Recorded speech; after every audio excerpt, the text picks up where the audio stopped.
Well, you're known as a model and a philanthropist, but I don't actually know this. How did you get started? How young were you? I was 13 years old when my mom decided to I have 5 sisters, and I'm a middle child. So we are the house of the 7 women. You know, as you can imagine, my poor There dad. were no boys? No, my dad. He was the holy man. He was way outnumbered. He was. So he had to really, you know, really not speak.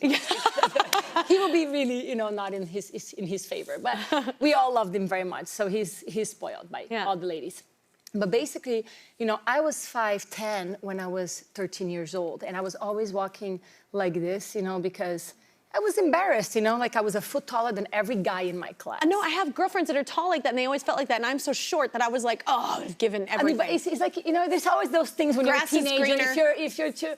If you're shorter, then you're right. If you're taller, there's always you're like weird anyway when you're a teenager, right? You always feel like the world is like awkward. Exactly, you feel awkward.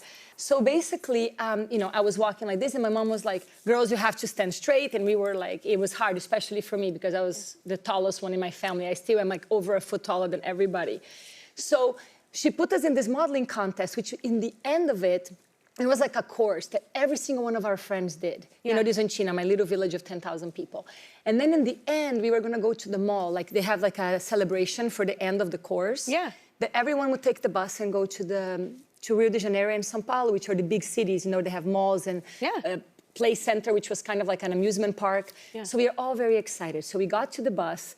We all went to the mall, and then they found us, you know, this modeling agent, he saw 50 women walking around, girls, you know, in the black outfits, walking around in the mall, and he said, "Do you want to be a model?" And I'm like, "Mom," a stranger talking with me, I'm like, "Please."